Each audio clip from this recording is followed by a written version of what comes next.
Hello student, myself Anita Shokan and today we are discussing about economic planning. तो हम कर रहे हैं इकोनॉमिक प्लानिंग में features of economic policy from 1951 to 1991 कि हमारी जब से हमने प्लानिंग करनी स्टार्ट की वहां से लेकर 1991 तक हमारी प्लानिंग की क्या क्या फीचर्स रही हैं, किस प्रकार की हमने प्लानिंग की है। वैसे 1991 के बाद तो क्या हो जाता है, अचानक बहुत ही मेजर चेंजेस आ जाते हैं कि हम एलपीजी नीतियां लागू करना स्टार्ट कर देते हैं। तो नेक्स्ट चैप्टर में करें कि एलपीजी नीति हमने क्यों लागू की और क्यों इतना एकदम से चेंज हमारी इकोनॉमी में हमें करना पड़ा। तो हमने कि जब से हमने प्लानिंग बनानी स्टार्ट की 1951 से लेकर 1991 तक किस प्रकार की हमारी प्लानिंग थी, क्या फीचर्स थी उस प्लानिंग की। तो फर्स्ट है हेडलाइंस ऑन पब्लिक सेक्टर। तो क्या था, हम नए नए आजाद हुए थे तो हमने देखा कि हमारे पास कुछ भी नहीं था, कि एक स्टैग्नेंट इकोनॉमी हमें मिली थी। तो हमने उसका विकास करने के लिए सबसे ज्यादा भरोसा किस पर किया, हमने सबसे ज्यादा भरोसा किया पब्लिक सेक्टर पर, गवर्नमेंट सेक्टर पर। हमने 1956 की जो इकोनॉमिक पॉलिसी थी हमारे, जो उसमें हमारे क्या थे, 17 उद्योग तो किसके पास थे, गवर्नमेंट सेक्टर के पास थे, और 12 उद्योग किसके पास थे, प्राइवेट सेक्टर के पास थे। कहने का मतलब है कि ज्यादा पावर किसके हाथों में थी, गवर्नमेंट सेक्टर के हाथों में थी। तो कई कारण थे, क्योंकि हम क्या चाहते थे, हम फटाफट से अपना विकास चाहते थे। हम भी चाहते थे कि अब हम ऊपर उठे, हम सरपट दौड़ लगाने वाले बन जाएं। जो एक छोटा सा शिशु हमें मिला था कि सारे उद्योग हमारे शिशु अवस्था में थे, अब हम उनको नौजवान बनाना चाहते थे खूब खिला पिला के। तो ये हमारे मन में था कि प्राइवेट सेक्टर सिर्फ और सिर्फ क्या सोचेगा, प्रॉफिट मैक्सिमाइजेशन के बारे में सोचेगा, वो उनकी परवरिश अच्छे से नहीं कर पाएगा। तो सिर्फ गवर्नमेंट सेक्टर ही है वो क्या कर सकती है, इतना भारी भरकम इन्वेस्टमेंट कर सकती है, जो प्राइवेट सेक्टर के पास की बात नहीं है। कि डैम बनाने हैं हमारे, तो कई करोड़ों रुपए स्टार्टिंग में लगाने पड़े, और वो फ्रूट भी क्या देंगे, जेस्टेशन पीरियड क्या होता है उनका, बहुत लंबा होता है कि वो बनने में 5-7 साल लगे। फिर इरिगेशन के द्वारा हमने जो नहर है उनके द्वारा सिंचाई के लिए पानी का, फिर वो क्या लाइट बिजली बनी, वहां से फिर फ्रूट आना स्टार्ट होगा। तो प्राइवेट सेक्टर कभी भी इतने लंबे समय के लिए इंतजार नहीं कर सकता। वो तो अब क्या करना चाहता है, वो तो चाहता है कि अब पैसा लगाया, नेक्स्ट ईयर ही मुझे क्या आ जाए, फ्रूट मिलना स्टार्ट हो जाए। वो जो लंबी प्लानिंग है उसमें कभी भी इन्वेस्टमेंट नहीं कर सकता। तो ये तर्क दिया गया कि प्राइवेट सेक्टर्स कई फील्ड में क्या है, बढ़िया तरीके से कार्य नहीं कर सकता। इसलिए हमने क्या किया कि विकास के लिए किस पर भरोसा रखा, गवर्नमेंट सेक्टर पर, पब्लिक सेक्टर पर भरोसा रखा। कि कुछ योजनाएं ऐसी हैं जिनमें हमारा गवर्नमेंट सेक्टर इंटरेस्ट ही नहीं दिखाता, कि वो रुचि नहीं दिखाता। उसको पता है कि मुझे इससे बहुत लेट टाइम में नेक्स्ट जनरेशन को क्या होगा, फ्रूट मिलेगा, मुझे अपने जीवन में तो नहीं मिला, तो वो उनमें इंटरेस्ट ही नहीं दिखाता, कुछ उसके बस की बात ही नहीं होती। तो इस प्रकार से कुल मिलाकर के क्या किया हमने विकास के लिए, वैसे तो क्या ली थी हमने, मिक्स्ड इकोनॉमी लेकर चले थे हमने, लेकिन मिक्स्ड इकोनॉमी, मिश्रित अर्थव्यवस्था की साइमल्टेनियसली दोनों सेक्टर्स क्या थे, काम कर रहे थे। एक तरफ हमारा पब्लिक सेक्टर था, दूसरी तरफ हमारा क्या था, प्राइवेट सेक्टर था। लेकिन फिर भी हमने ज्यादा भरोसा किस पर रखा, गवर्नमेंट सेक्टर पर ज्यादा विश्वास रखा है। अब है हमारा protection of small scale industry and regulation of large scale industry. कि हमने पहले भी हम देख चुके हैं कि जब हम आजाद हुए थे तो स्मॉल स्केल और जो कॉटेज इंडस्ट्री थी वो तो अंग्रेजों ने क्या की थी, बिल्कुल उनको खत्म कर दिया था, कोलैप्स हो चुकी थी वो। तो जब हम आजाद हुए हमने देखा कि ये उद्योग काफी मात्रा में क्या दे सकते हैं, लोगों को रोजगार दिलवा सकते हैं। तो सरकार ने प्लानिंग में क्या रखा, उन उद्योगों को क्या किया, प्रोटेक्शन दी, संरक्षण दिया, कि उनको जो फैसिलिटी है, लाइट है, पानी है, वो दूसरों के कंपैरिजन में सस्ती प्रोवाइड करवाई, ताकि वो दूसरों को क्या कर सके, दूसरों के साथ अपनी कंपटीशन लेवल में आज के, तो इसलिए उनके लिए जब वो वस्तुएं बनाते हैं, उनकी वस्तुओं को विदेशों में प्रचार करने के लिए मेले रखे गए, अलग से हम कह सकते हैं कि उनके लिए बोर्ड स्थापित किए गए। तो इस प्रकार से हम कहते हैं जो स्मॉल स्केल इंडस्ट्री थी हमारी, उनको प्रमोट किया गया, उनको मोटिवेट किया गया कि ज़्यादा से ज़्यादा लोग इन काम धंधों में लगे। और जो हमारी लार्ज स्केल इंडस्ट्री थी, इनको रेगुलेट किया गया। MRTP कानून था जिसके द्वारा इनको रेगुलेट किया गया। MRTP कानून क्या है, ये नेक्स्ट चैप्टर में हम डिटेल से करेंगे। एड है regulated development of private sector. अब प्राइवेट सेक्टर का जो डेवलपमेंट था वो नियंत्रित था, वो अपनी मर्जी से कुछ नहीं कर सकता था। ये नहीं था कि आज उसने इतनी फैक्ट्री लगा ली, कल अपनी मन मर्जी से वो उसको डबल कर पाएगा, नहीं। उसको फैक्ट्री लगाने के लिए भी पंजीकरण करवाना पड़ता था, रजिस्ट्रेशन करवाना पड़ता था, लाइसेंसिंग लेनी पड़ती थी। तो कहने के लिए बहुत सारी फॉर्मेलिटी थी उसके ऊपर, तो बहुत सारे चक्कर काटने पड़ते थे। आधे तो उत्साह ही नहीं कर पाते थे, कितने सरकार के प्रपंचों का सामना करना पड़ेगा। तो इस प्रकार हम कह सकते हैं उसका नियंत्रित विकास था, मनमर्जी से कुछ नहीं कर पाता कि बाद में खोला जाएगा, 1991 के बाद ये चीजें समाप्त की जाएगी। लेकिन पहले तो क्या था, 1951 से लेकर 1991 तक उन पर बहुत भारी मात्रा का दबाव था, लाइसेंसिंग का था, उनके पंजीकरण का था कि ये सब करवा के ही वो क्या कर सकते थे, सारी कंडीशन को पूरी करने के बाद ही वो कोई फैक्ट्री लगा पाते थे। फिर है export promotion and import substitution. तो एक्सपोर्ट प्रमोशन, निर्यात को क्या किया गया, प्रोत्साहन दिया गया कि जो इकाइयां निर्यात करती थी उनको बहुत सारी फैसिलिटी दी गई, उनको कम ब्याज की दर पर पैसा उपलब्ध करवाया गया, उनको कच्चे माल की जो सुविधाएं वो उपलब्ध करवाई गई, ट्रांसपोर्ट फैसिलिटी उनको बहुत ही कम दर पर उपलब्ध करवाई गई, विदेशों में उनकी वस्तुओं का प्रचार और प्रसार करवाया गया, और उनके जो माल है जिस प्रकार से अलग से बोर्ड की स्थापना की गई, जिसके हम कहेंगे खादी बोर्ड है। तो इस प्रकार से उनकी वस्तुओं को हम क्या कहते हैं, एक्सपोर्ट जो भी करते हैं उनको प्रोत्साहन दिया कि वो ज्यादा से ज्यादा मात्रा में क्या करें, वस्तुओं को रेस्ट ऑफ द वर्ल्ड में भेजें, कि दूसरे देशों में भेजें, ताकि फॉरेन करेंसी हमारे देश में आ सके। तो उस प्रकार से फिर हमारा है इंपोर्ट सब्स्टिट्यूशन।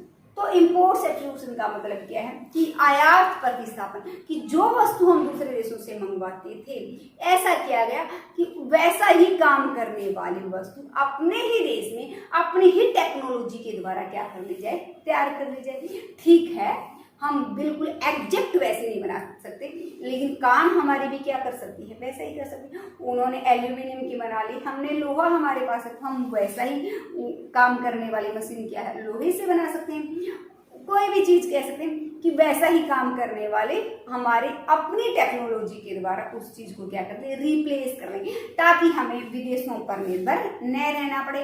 तो ये हमने कि आयात प्रतिस्थापन, कि आयात करने वाली वस्तु का स्थान हमने अपनी ही वस्तु को दे दिया, हमने उस वस्तु का आयात नहीं किया, ताकि जो फॉरेन करेंसी हम दूसरे देशों को देते हैं वो हमारी बच जाए, हमारे देश में, हमारे देश के विकास के लिए काम आए। फिर है हमारा प्रोटेक्शन फ्रॉम फॉरेन कंपटीशन।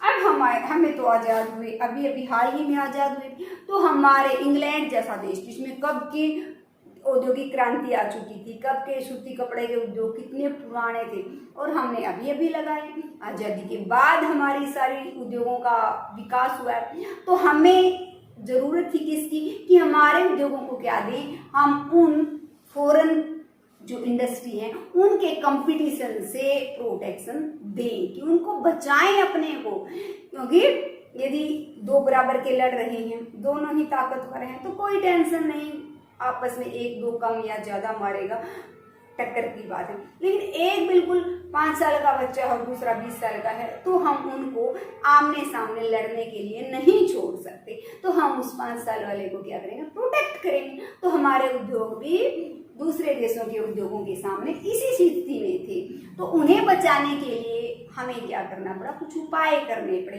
कि उनकी वस्तु, विदेशियों की वस्तु जब हमारे देश में आ रही है तो हमने उन पर क्या कर दिए, टैक्स लगाने शुरू कर दिए। आयात करके हम वस्तु लाते थे तो आयात कर लग दिया।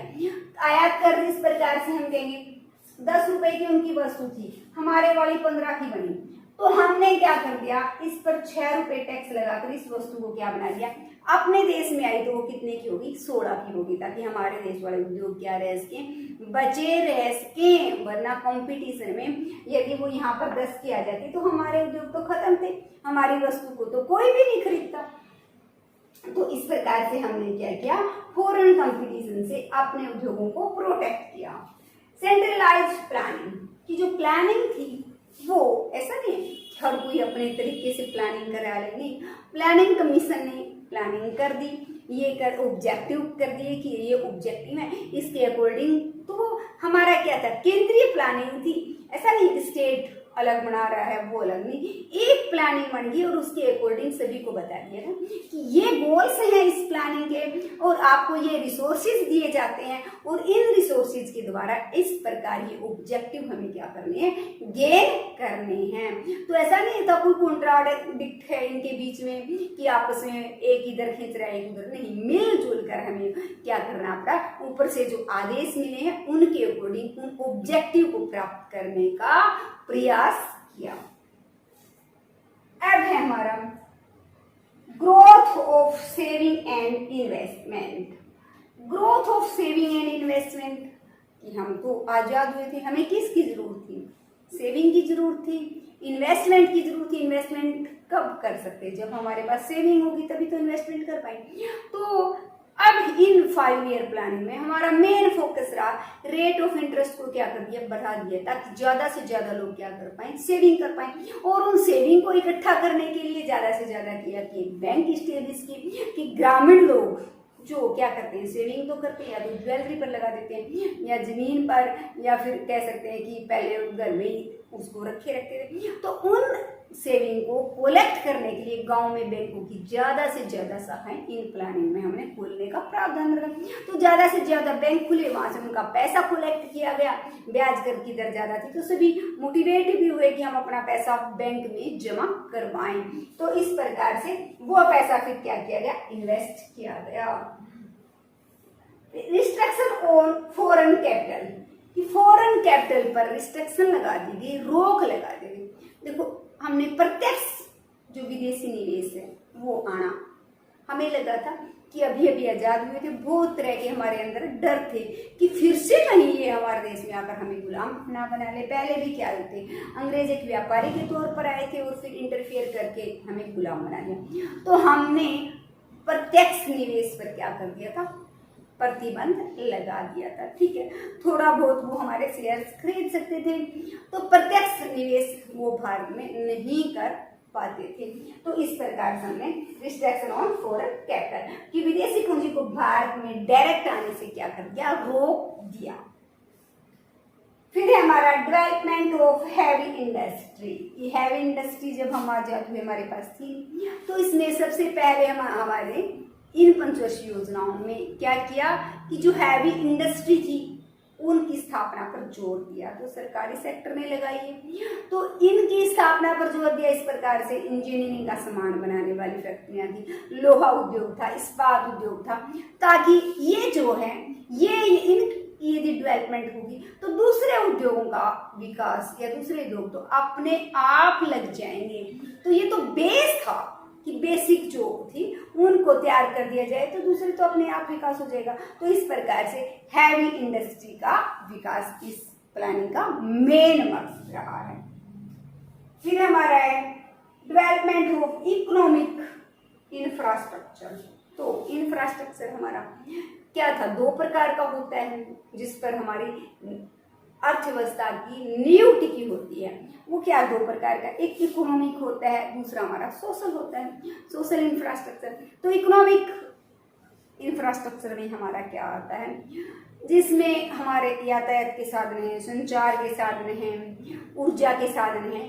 तो इन इकोनॉमिक प्लानिंग में हमने विशेष बल दिया कि इनको हम क्या करें, विकास करें, कि सड़कों की जो हमारी कच्ची सड़कें थी उनको पक्की बनाने पर जोर दिया गया, सड़कों की लंबाई बढ़ाने पर जोर दिया गया, रेलवे ट्रैक ज़्यादा बिछाने पर जोर दिया गया। उसी प्रकार से रेलवों की संख्या को ज़्यादा, ताकि एक स्थान से दूसरे स्थान पर कच्चा माल आ सके, जा सके। तो इस प्रकार से सरकार ने इन चीज़ों पर, संचार के साधनों पर ज़्यादा ध्यान दिया गया। उसी प्रकार ऊर्जा के साधन की बिजली उपलब्ध करवाई गई उद्योगों को। उसी प्रकार कोयला है, पेट्रोल है, डीजल है, ये जो ऊर्जा के साधन थे, इन पर बल दिया ताकि इन सब के फल से ये सारी फैसिलिटी मिल जाए। तो किसकी डेवलपमेंट होती है? प्राइमरी सेक्टर और सेकेंडरी सेक्टर अपने आप क्या हो जाते हैं? डेवलप हो जाते हैं। एग्रीकल्चर का प्रोडक्शन भी इंक्रीज होगा और हमारा किसका, और जो उद्योग हैं उनका प्रोडक्शन भी क्या हो जाएगा? इंक्रीज हो जाएगा। और जो सोशल इंफ्रास्ट्रक्चर है उसमें हमारा क्या आता है? हेल्थ और एजुकेशन, दो चीजें आती हैं। तो ज्यादा से ज्यादा स्कूल खोले गए, ज्यादा से ज्यादा हॉस्पिटल खोले गए, ताकि जो पहले क्या थी, चेचक जैसी बीमारी आ गई, असाध्य रोग कहते थे, मलेरिया आ गया, चेचक आ गया, हेज आ गया, तो इन बीमारियों का भी कोई इलाज नहीं था। गांव के गांव खाली हो जाते थे। और जो हमारी हम कहते हैं ना बर्थ रेट थी वो 32 साल थी। तो अब हमने क्या है, आजाद होने के बाद पहला ही मकसद ये रखा कि इन प्लानिंग में हमने इनका ज्यादा से ज्यादा विकास किया, ताकि लोगों को ये फैसिलिटी मिले, वो स्वस्थ रहें तो काम धंधा अच्छे प्रकार से करें। काम धंधा अच्छे प्रकार से करेंगे तो गेन भी ज्यादा करेंगे, गेन ज्यादा करेंगे तो अपने ऊपर खर्च, लिविंग स्टैंडर्ड उनका हाई होगा, उनका कंजप्शन हाई होगा। तो इस प्रकार डिमांड राइज होगी, तो उसके फलस्वरूप वस्तुएं ज्यादा बिकेंगी। तो इसके क्या होंगे? मल्टीपल इफेक्ट होंगे। तो ये देख करके हमने ये सब किया। कब तक? 1951 टू 1991 तक। उसके बाद अचानक टर्निंग पॉइंट आ गया और इकोनॉमी पूर्ण रूप से क्या कर दी, हमारी प्लानिंग पूर्ण रूप से चेंज हो गई। हम प्राइवेट सेक्टर की तरफ झुक गए। तो स्टूडेंट्स, ये हमारा आज का टॉपिक था। Then like, share and subscribe my channel.